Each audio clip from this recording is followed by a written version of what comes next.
16 ডিসেম্বরের পর থেকে কিন্তু বাংলাদেশের সমস্ত আনঅফিসিয়াল ফোন বন্ধ হয়ে যাচ্ছে।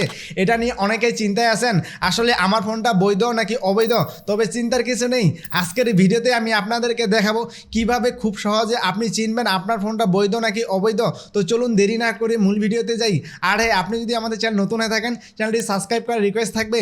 আর যারা অলরেডি সাবস্ক্রাইব করছেন তাদেরকে আন্তরিক ধন্যবাদ।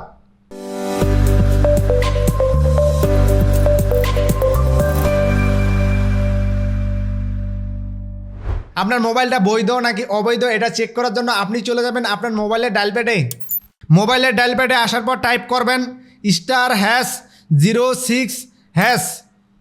এরপর এখান থেকে এমআই নাম্বারটি কপি করে নেবেন। এরপর এখান থেকে বেরিয়ে আসবেন। এরপর মেসেজ বক্সে যাবেন।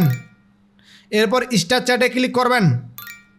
এরপর এখানে টাইপ করবেন 16002। এরপর এটি সেন্ড করে দিবেন। এরপর এখানে আপনি টাইপ করবেন বড় হাতের KYD। এরপর স্পেস দিবেন। এরপর এখানে আপনার এমআই নাম্বারটি পেস্ট করে দিবেন।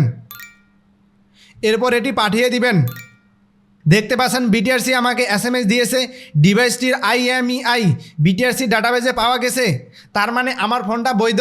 আর আপনার ফোনটি যদি আনঅফিসিয়াল বা অবৈধ হয় তখন আপনাকে বিটিআরসি SMS দিবে আপনার ফোনের IMEI নাম্বারটি বিটিআরসি ডাটাবেজে পাওয়া যায়নি। তখন ধরে নেবেন আপনার ফোনটি আনঅফিসিয়াল।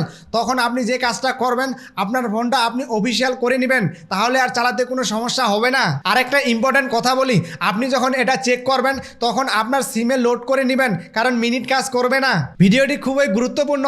আপনার মতো যারা অনেকে টেনশনে আছে যে আসলে আমার ফোনটি বৈধ নাকি অবৈধ, তাই ভিডিওটি শেয়ার করে আপনার বন্ধুদেরকে দেখার সুযোগ করে দিবেন, যাতে করে তারাও এই টেনশন থেকে মুক্তি পায়। তো এই ছিল আজকের ভিডিওটি যদি আপনার বিন্দুমাত্র উপকারে আসে তাহলে ভিডিওতে একটি লাইক দিবেন। আর এরকম নিত্য নতুন ইনফরমেশনাল টেকলেটেড ভিডিও পেতে চাইলে আমাদের বেসিক ভাষা চ্যানেলটি সাবস্ক্রাইব করে পাশে থাকা বেল আইকনটি অন করে দিবেন। আর যারা ফেসবুক থেকে দেখছেন তারা অবশ্যই আমাদের ফেসবুক পেজটি ফলো করে রাখবেন। সো দেখা হচ্ছে আগামী নতুন কোনো ভিডিওতে। ততক্ষণ পর্যন্ত ভালো থাকবেন, সুস্থ থাকবেন।